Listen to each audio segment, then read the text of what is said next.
3 weeks ago, you were unstoppable. You found the thing, the course, the project, the idea, the goal that finally felt right. You could see it so clearly.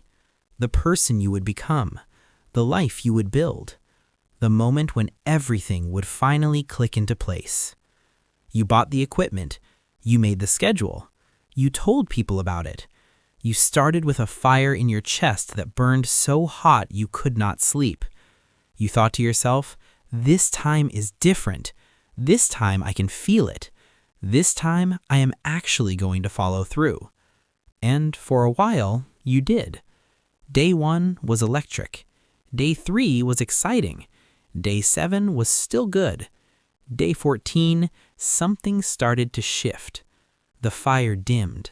Not all at once, just a flicker, a slight cooling you tried to ignore. By day 21, you were negotiating with yourself. I will do it tomorrow. I just need a break. I am tired, that is all. And now? Now the equipment sits in the corner collecting dust. The schedule has been abandoned. The people you told are politely not asking about it anymore. And you are left with the same familiar sickness in your stomach. The quiet devastation of watching yourself quit again. You do not understand how this keeps happening. You started with more motivation than anyone. You wanted it more than anyone. So why are you always the first one to stop? Everyone else seems to just keep going. They do not seem to need the fire you need. They just show up day after day, whether they feel like it or not. But you need to feel it. And when the feeling disappears, so do you. You've tried everything.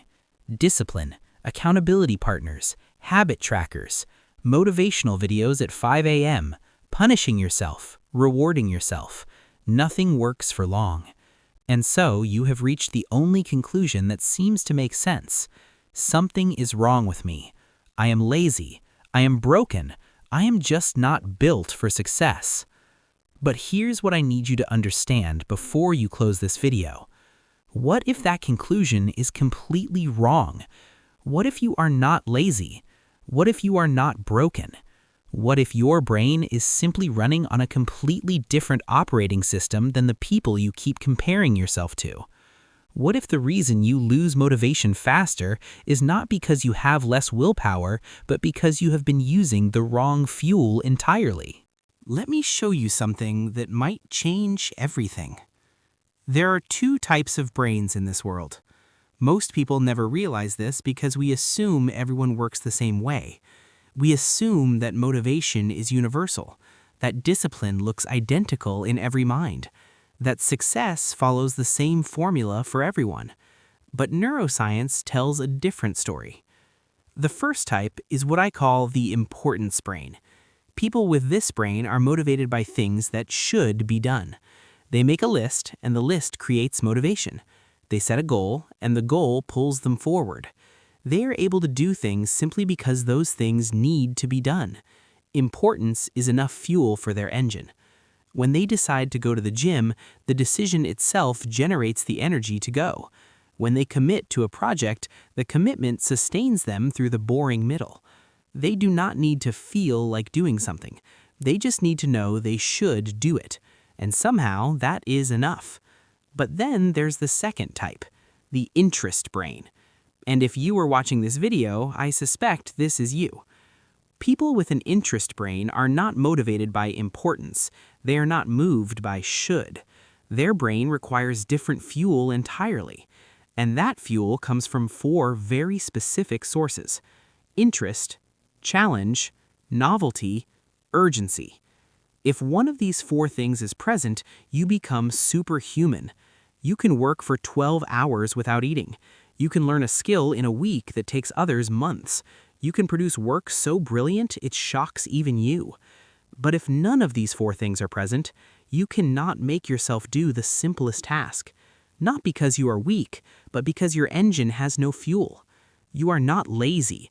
You are fuel dependent, and no one ever told you what your fuel actually is. Let me break down these 4 fuels so you can see your entire life through new eyes. The first fuel is interest. When something genuinely fascinates you, you become obsessed. You do not need discipline, you need to be stopped. You will research for hours, learn everything, go deeper than anyone thought necessary. But the moment that interest fades, and it always fades, the motivation evaporates. This is why you have a graveyard of abandoned hobbies, not because you are a quitter, but because interest was the only fuel you had and it ran out. The second fuel is challenge. When something is hard in the right way, you come alive.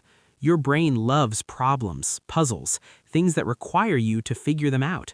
But once you crack the code, once you have proven you can do it, the challenge disappears, and with it, your motivation. This is why you often quit things right when you start getting good at them. Others see this as self-sabotage, but for you, the challenge was the fuel. Once it was gone, there was nothing left to burn. The third fuel is novelty. New things light up your brain like fireworks. A new project, A new idea, a new environment, a new possibility. That newness creates a surge of dopamine that feels like motivation. But newness, by definition, cannot last. What was novel on day 1 is familiar by day 30, and your brain starts scanning for the next new thing.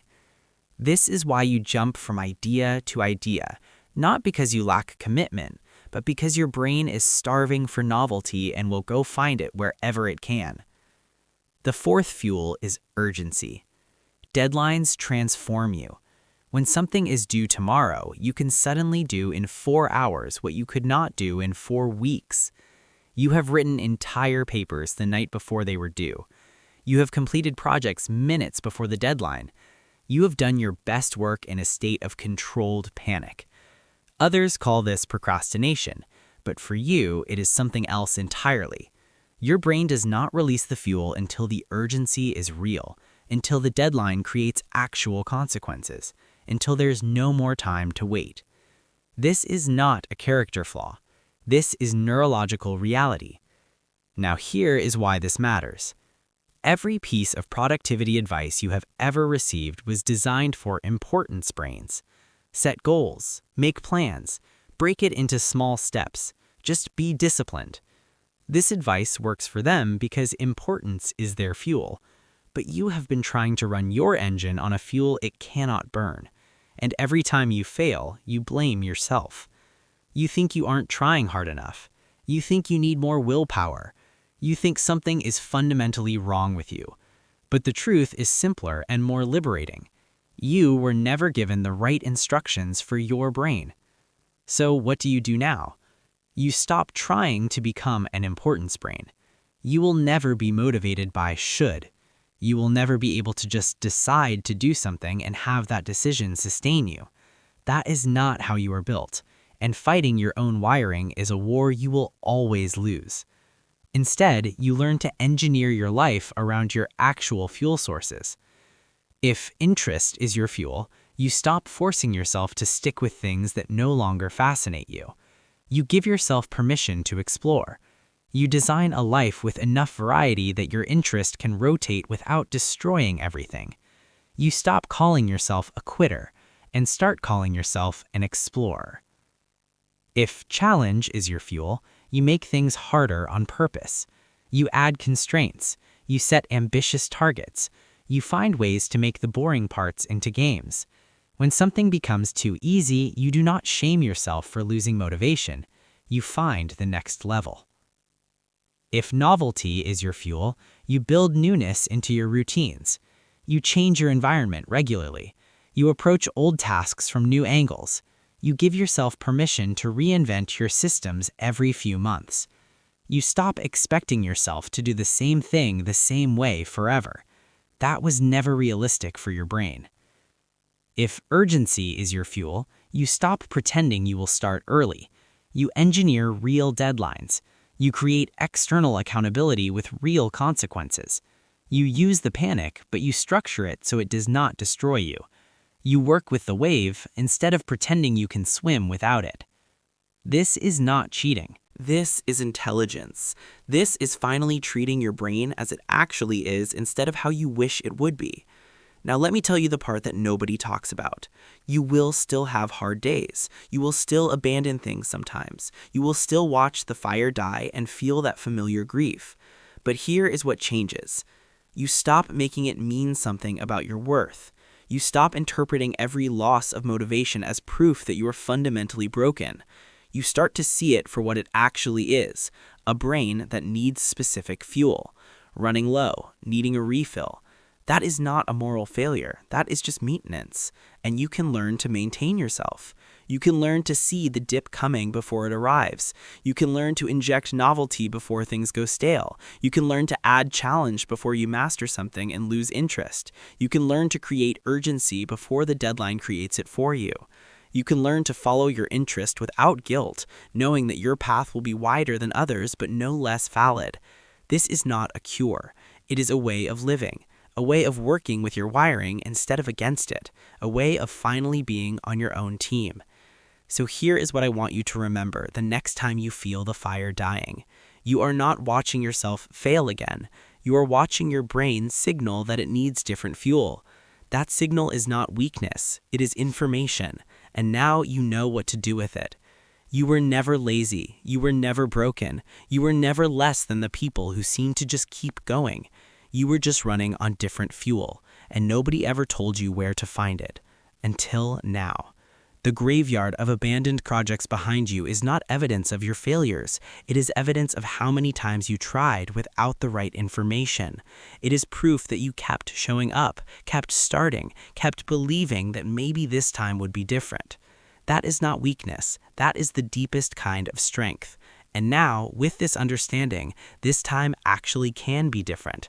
Not because you will suddenly become disciplined, but because you will finally stop fighting yourself and start fueling yourself. That changes everything. I will see you in the next one.